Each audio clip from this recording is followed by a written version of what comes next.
Los fines de la celebración eucarística, según una, digamos, una síntesis escolar, son adoración, propiciación, acción de gracias y petición. ¿Qué podríamos decir de adoración? Decíamos que en primer lugar la Eucaristía es la anamnesis del Padre, la fiesta del Padre, dice Galó. El mayor acto de adoración que podemos hacer es precisamente la celebración de la Eucaristía. El mayor acto de alabanza al Padre es la Eucaristía. ¿Por qué? Porque lo que le ofrecemos es la víctima más agradable a Dios, que es precisamente a Jesucristo presente bajo las especies eucarísticas, ¿no? Entonces tenemos como ese fin latréutico es el principal de los fines de la misa, y por Cristo, con Él y en Él, a ti, Dios Padre Omnipotente, le ofrecemos al Padre. Y por eso habíamos hecho ese recorrido, el exitus y el reditus, no sé si se acordarán. Sale del Padre, el Hijo es enviado junto con el Espíritu, se encarna, vive, muere, resucita entre nosotros y después, al final de la Pascua, vuelve al Padre. Entonces, en ese mismo ciclo es donde se inserta ese acto de alabanza permanente, esa finalidad doxológica, ¿no? Después está el fin eucarístico, la máxima acción de gracias que podemos hacer al Padre, es la ofrenda de su propio Hijo. Es nuestro deber y salvación darte gracias. Decimos en la celebración, y podríamos decir que dentro de los fines propios de la misa, ¿no? Se acordarán que habíamos visto la forma, dentro de la forma, ¿qué es lo característico de la misa? ¿Una oración de alabanza o una oración de acción de gracias? Evidentemente no son fines contrapuestos, pero a la hora de definir cuál es la forma específica, la forma esencial de la Eucaristía, algunos optaban por la forma de la veraca o alabanza y otros tendían más a hablar de la Eucaristía como acción de gracias, como núcleo esencial. ¿No se acuerdan que hicimos mención? Digamos, esto es una acción, una cuestión disputada entre los autores. Habíamos hablado del debate entre Ratzinger y Lothar Lies, que era un profesor de Innsbruck, que falleció pues hace unos años, en 2004 me parece, ¿no? Pero en fin, en cualquier caso, como ven, no son fines excluyentes, aunque algunos le dan una prioridad y otros le dan otro tipo de prioridad, ¿no? De todas formas, esa acción de gracia supone también el mayor acto de alabanza que podemos hacer a Dios, ¿no? ¿Qué quiere decir propiciatorio? Propiciatorio quiere decir hacernos propicios ante Dios. Es decir, nosotros somos indignos, somos menesterosos, no somos dignos. Sin embargo, uniéndonos al sacrificio de Cristo, somos convertidos por Cristo con él y en él en víctimas agradables al Padre. Identificándonos con Cristo también a través del misterio eucarístico, podemos propiciar esa gracia salvífica. Aunque la única víctima propiciatoria sea Cristo, si nosotros nos solidarizamos con Él, si nos unimos a Él, podemos hacernos propicios ante Dios y podemos propiciar esa gracia que nos viene solo de Dios. No sé si entienden estos juegos de palabras o quizás son un poco complicados, aunque tal vez no tanto. ¿Qué quiere decir propicio? ¿Entiende usted la palabra propicio? No, no mucho, ¿no? ¿Alguien puede explicarnos qué significa propiciar? ¿Hacer oportuno? hacer adecuado, ¿sí? O sea, a ver si se nos ocurre una buena frase, un buen ejemplo. Esto propició la ocasión para hacer el siguiente comentario. O sea, por ejemplo, uno de ustedes hace una pregunta oportuna y esa pregunta propicia una explicación por parte de otra persona, ¿no? Entonces, nosotros no somos capaces de alcanzar la gracia por nosotros mismos. No podemos propiciar o crear la ocasión para obtener esa gracia. Somos indignos. Pero con la Eucaristía somos convertidos en dignos. Y por eso la Eucaristía es un sacrificio propiciatorio, porque propicia la gracia que solo nos puede venir de Cristo. ¿Se entiende? O sea, es un sacrificio propiciatorio porque siendo indignos nos convierte en dignos, por decirlo de alguna manera. ¿Se entiende más o menos? Bien. Y después impetratorio, en el sentido de que es una oración de petición.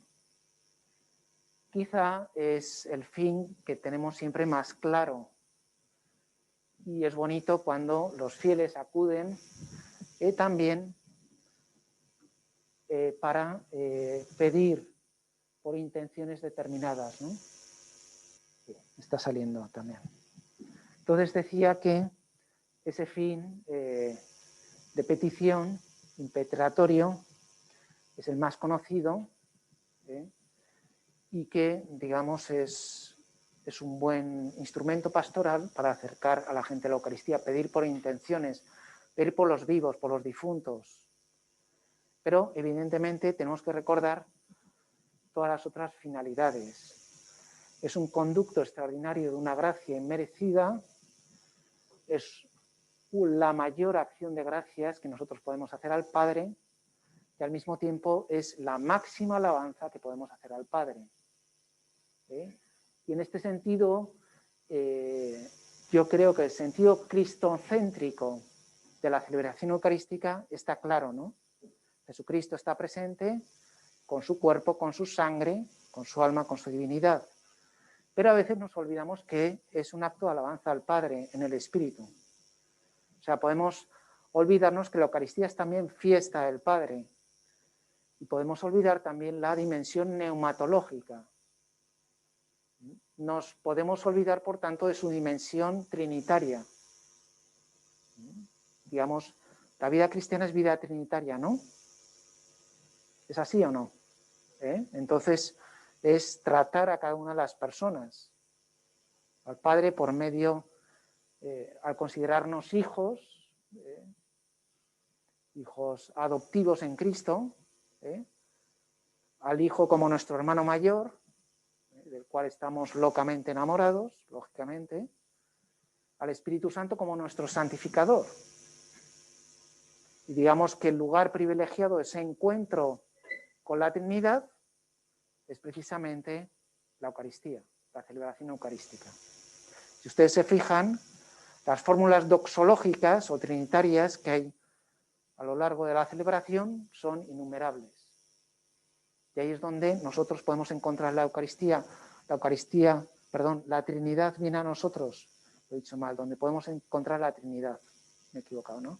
Entonces, la Trinidad viene a nosotros a través de la Eucaristía, nosotros accedemos a la Eucaristía por medio de la Trinidad. ¿De acuerdo? Bien, ¿se entiende esto? Lo he explicado convenientemente bien. ¿Me falta una aclaración? Bien. Valor y eficacia del memorial eucarístico. Entonces, en primer lugar, hemos de recordar que la misa tiene un valor y una eficacia infinitos, evidentemente por la víctima ofrecida, que es el mismo Cristo, el Verbo encarnado, muerto, crucificado, y resucitado, ¿no? Por eso su eficacia es ex opere operato, por la víctima una vez más, por la obra obrada, porque es el sacrificio de ofrenda al Padre en el Espíritu, el sacrificio del Hijo, ofrecido al Padre en el Espíritu. Y por lo tanto, el valor es infinito. Y esa gracia obtenida es fruto de la obra obrada, ex opere operato. El aprovechamiento, el fruto que nosotros podamos obtener es ex opere operantis, pero en virtud de la celebración eucarística, digamos que el premio está asegurado, el fruto está asegurado.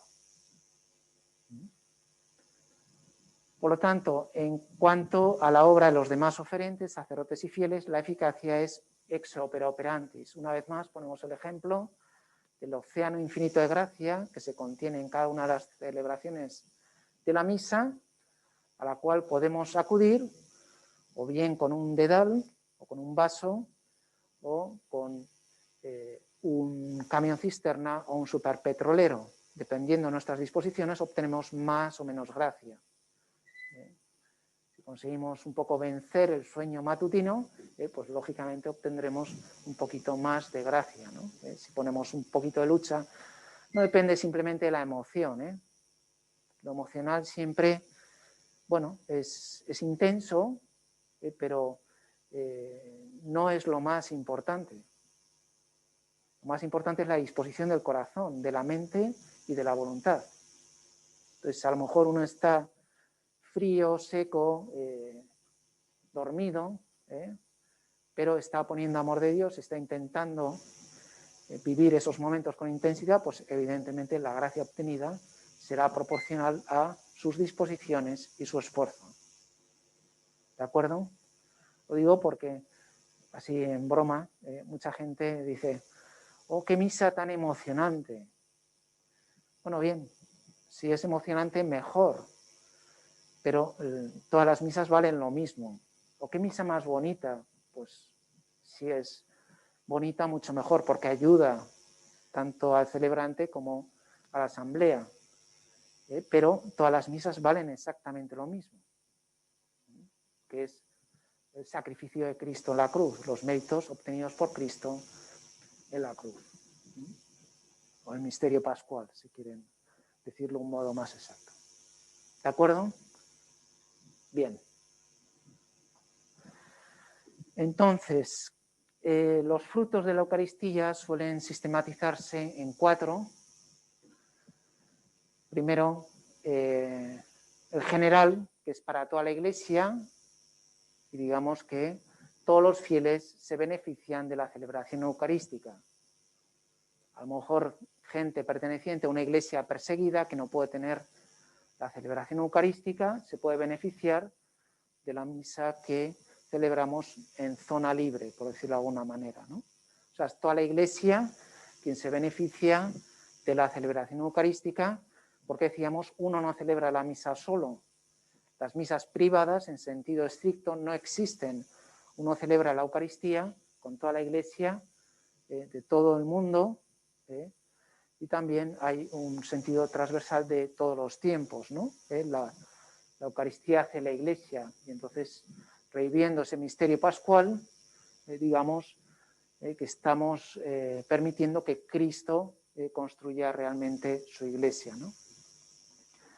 Hay un fruto ministerial que depende de las intenciones del sacerdote. Yo insisto que a mí me emociona especialmente cuando alguien me pide una intención para la misa. Oiga, ¿puede rezar? Es mi cumpleaños, ¿no? ¿O es el cumpleaños de alguien hoy? Por desgracia, ¿no?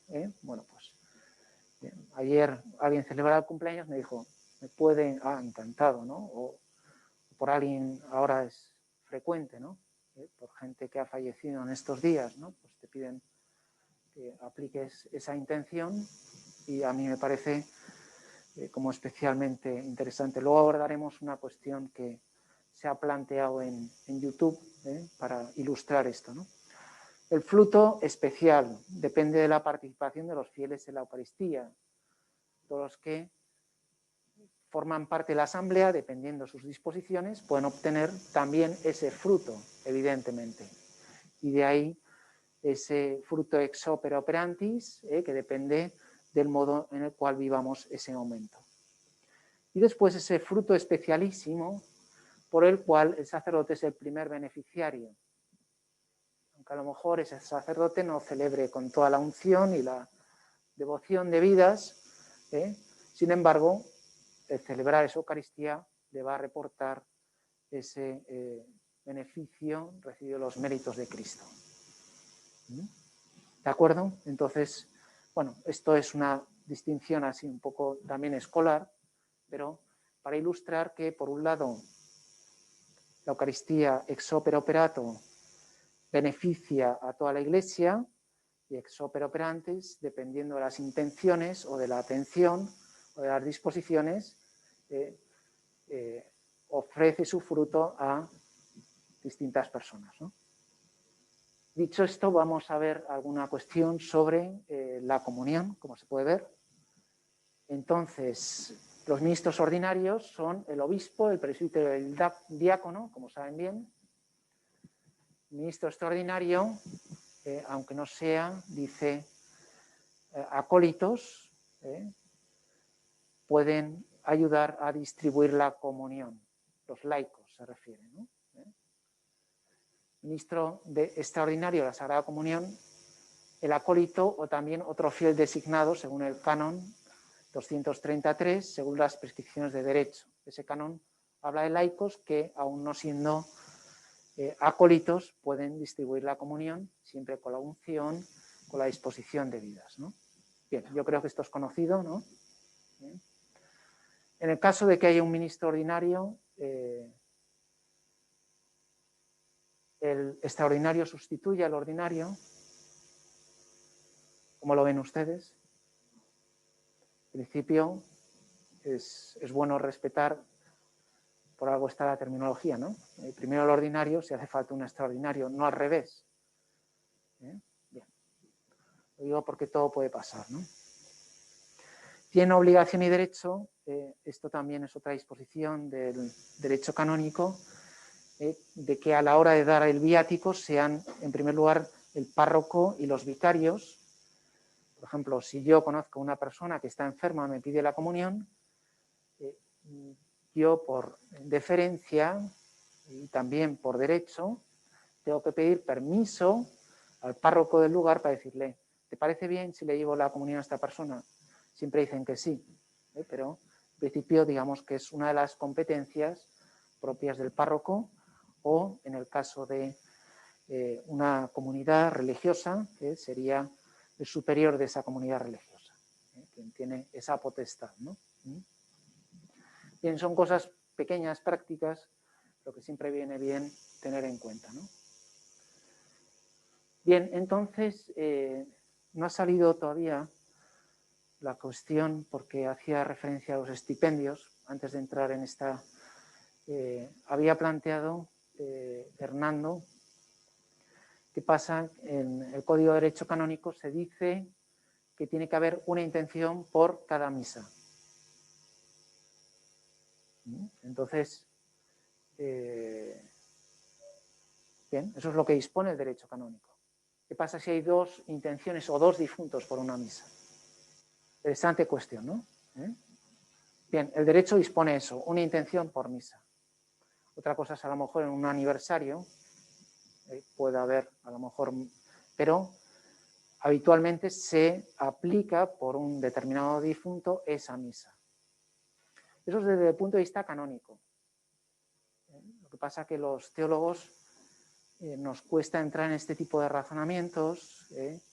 Yo digo, si los méritos de la misa son infinitos, infinito dividido entre 2, ¿cuánto es? Infinito, ¿no? Pero bueno, hay que respetar las prescripciones de derecho canónico y simplemente esas son las que ven, ¿no?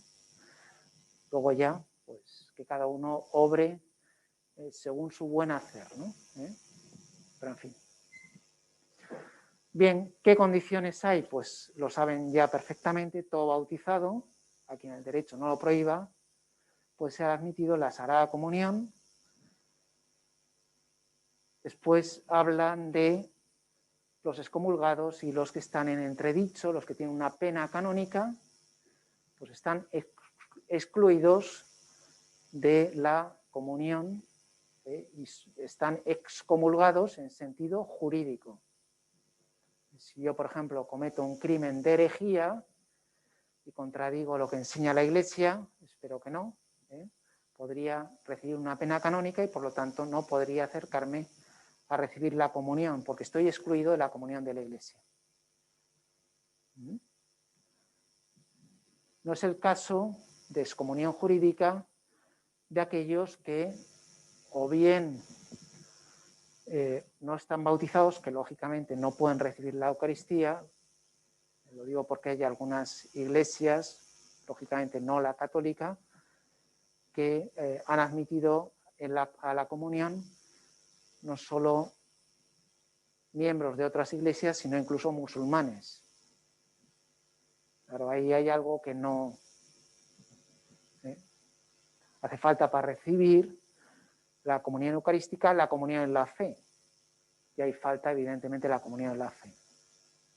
Es el motivo por el cual, por ejemplo, un protestante habitualmente no puede acercarse a recibir la comunión eucarística, sobre todo si no tiene la misma fe en la Eucaristía que tenemos nosotros. Pero lo que se refiere aquí, este texto de San Agustín, que Fernando también lo había consultado, pertenecen al cuerpo de la Iglesia, pero no están en su corazón. Es decir, están corpore sed non corde, dice San Agustín. ¿Qué quiere decir pertenecer al corazón de la Iglesia? Pertenecer al corazón de la Iglesia quiere decir estar en gracia de Dios. Entonces, una persona que no está en gracia de Dios no está excomulgada, pero está excluida de la comunión eucarística, ¿no? En este caso, autoexcluida. Entonces, necesita entrar en el corazón de la Iglesia a través de ese proceso de purificación. Es lo que San Gregorio Magno decía estar vestido con la túnica roja. La túnica roja, que era el traje de fiesta de la época, ¿no? La túnica púrpura, ¿no? El traje de realeza, ¿no? De la gracia de Dios que te dispone a recibir el gran banquete de la Eucaristía. ¿Qué más condiciones hace? Hace falta, primero hemos dicho, la comunión en la fe, por lo tanto estar bautizado, el estado de gracia y después la edad y el uso de razón. En este caso habla de la primera comunión de los niños. Se requiere que tengan suficiente conocimiento o hayan recibido una preparación cuidadosa, también con fe y con devoción.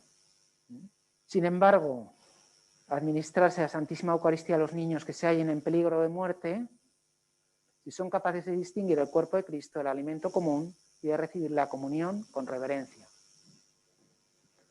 Si un niño es capaz de distinguir entre el cuerpo de Cristo y un trozo de pan, se le podría administrar en caso de peligro de muerte.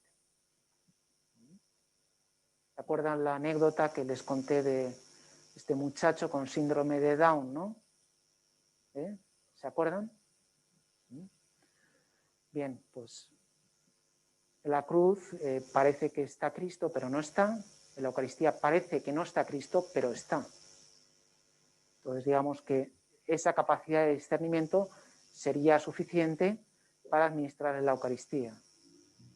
Una anécdota que suelen contar, aunque no sea en peligro de muerte, gracias a Dios, es la del Papa Pío X, que vino un niño inglés y su mamá le pidió que le administrara la primera comunión. Entonces el Papa le hizo examinar al niño, vio que tenía suficiente conocimiento y entonces fue el mismo Papa quien le administró la primera comunión, ¿no? Pues como diciendo, bien, para no poner demasiadas trabas a la recepción de la Eucaristía por parte de niños. Bien, y por tanto, podríamos concluir de lo anterior que la Eucaristía es sacramento de vivos, no solo porque requiere la vida biológica, lógicamente. Una persona que ha fallecido no se le puede administrar la Eucaristía. Perdón que cuente un recuerdo personal. Yo cuando falleció mi padre, pues estaba en Alemania, tuve que volver, viaje locos, y entonces llegué a altas horas de la noche, le estuve acompañando durante la noche, y a primera hora de la mañana celebré la Eucaristía en la habitación donde él estaba, y bueno, vi que no estaba consciente en ese momento. Entonces no le pude administrar la Eucaristía. Simplemente le di la bendición y luego... Si ese enfermo está consciente y a lo mejor no tiene capacidad de tragar la especie del pan, se le puede dar, lógicamente, la especie del vino, sin problema, ¿no? Pero digamos que se requiere no solo vida biológica, sino también conciencia y, por supuesto, estado de gracia. Entonces, eso es lo que quiere decir la expresión sacramento de vivos. ¿De acuerdo? Bien. Aquí les voy a poner un pequeño vídeo, hecho además en una parroquia de Pamplona. A ver qué les parece el vídeo pamplonica.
¿Querían preguntar algo?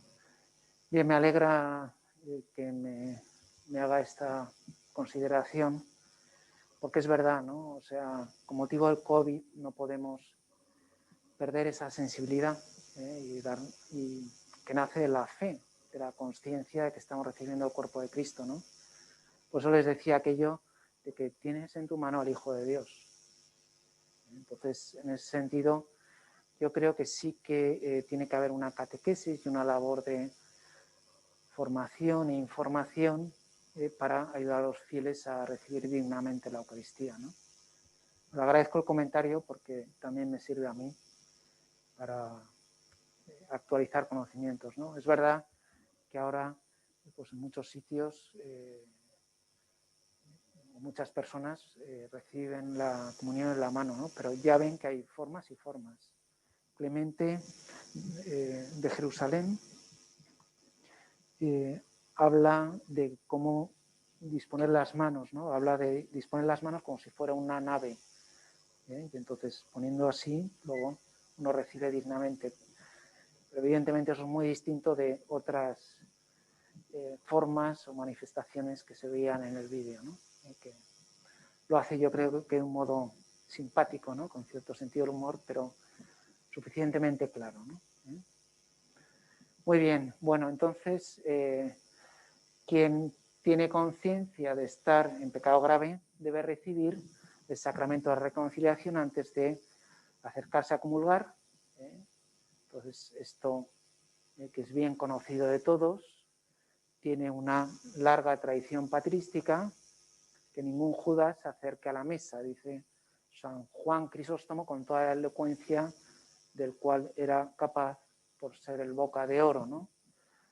Evidentemente San Pablo también habla del cáliz, de la propia condenación, y también Santiago hacen una serie de reconvenciones, y los padres en general invitan a recibir dignamente la Eucaristía, ¿no?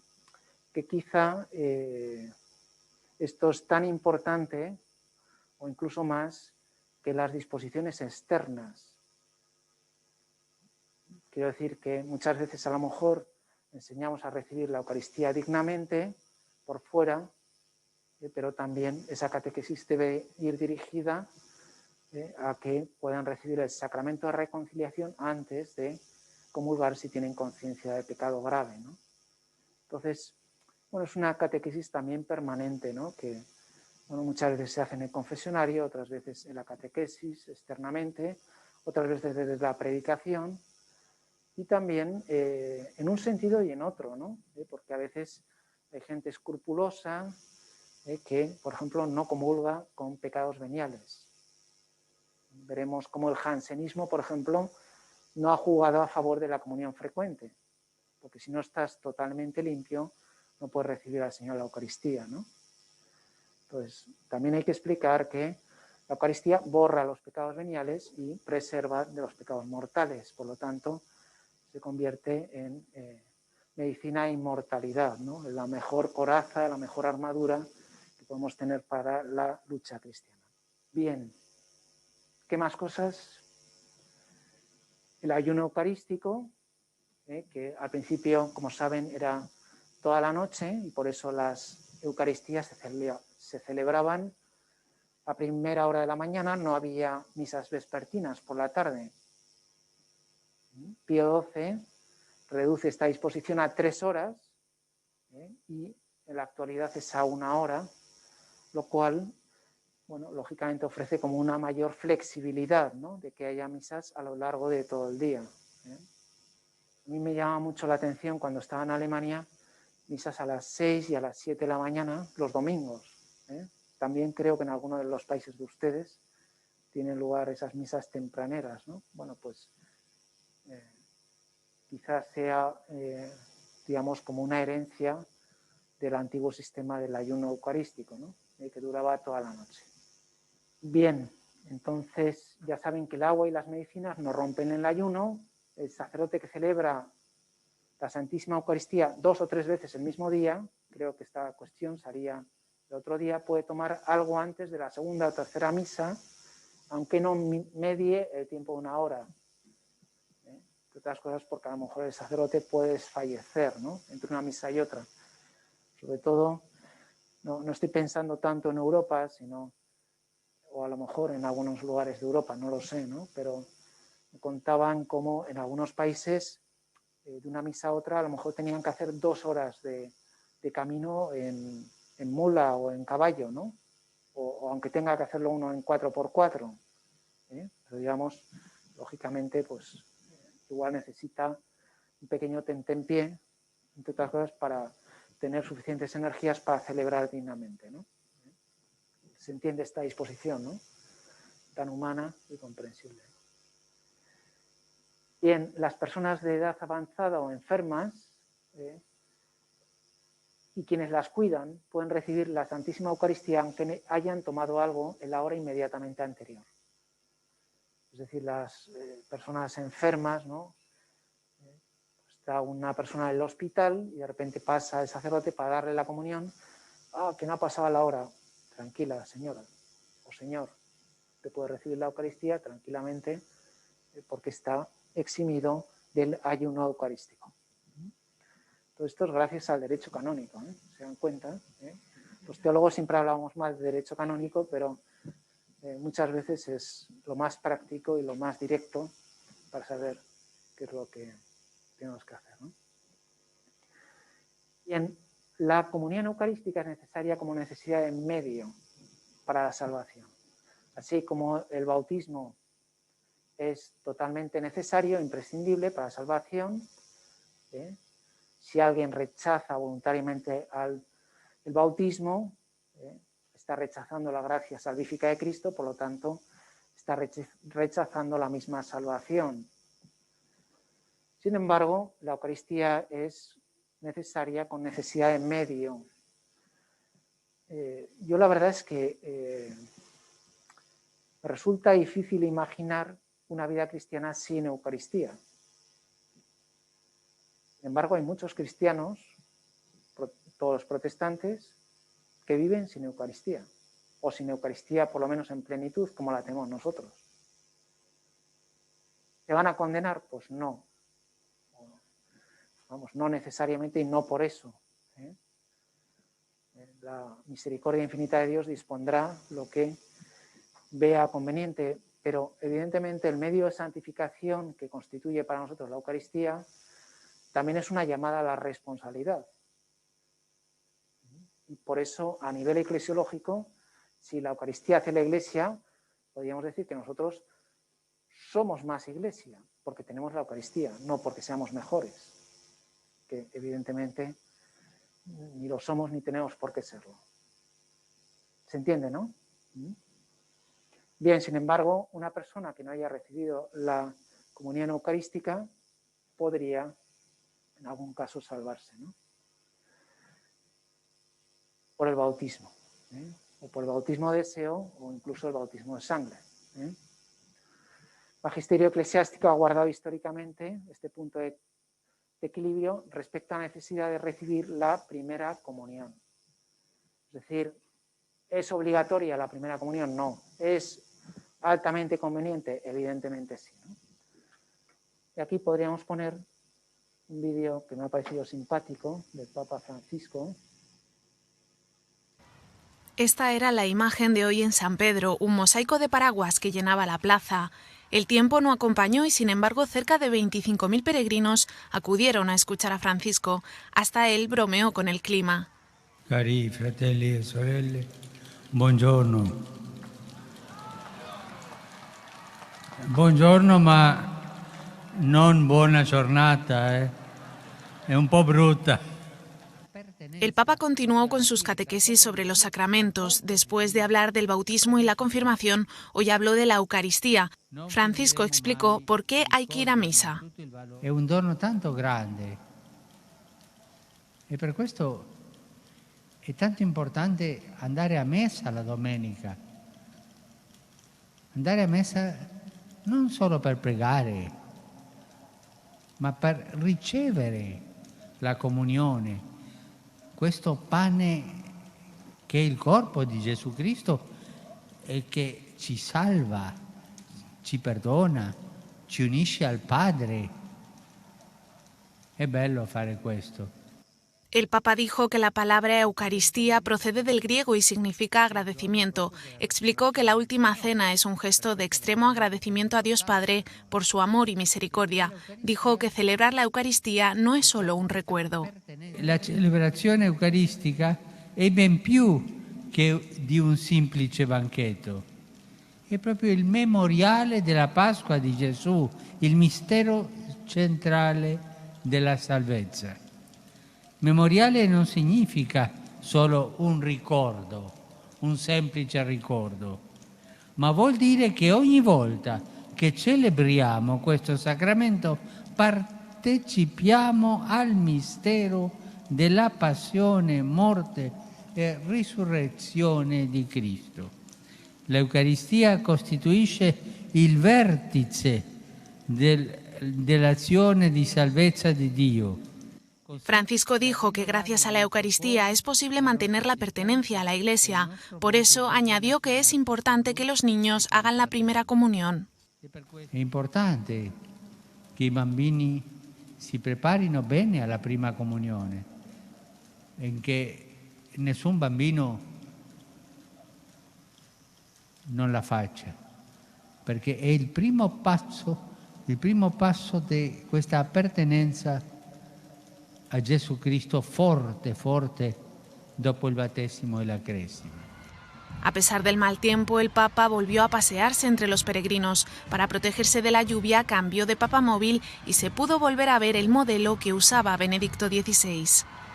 Aparte de un buen repaso de la asignatura, nos sirve un poco para recordar esta... me parece que algo he hecho aquí. Sí.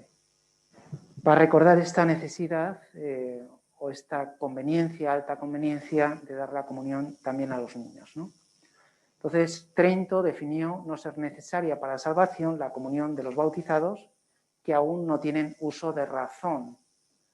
Es un niño de 2 años, pues no hay que darle la Eucaristía, aunque sabemos que en el mundo oriental se administra también la Eucaristía a aquellos que no tienen uso de razón, ¿no?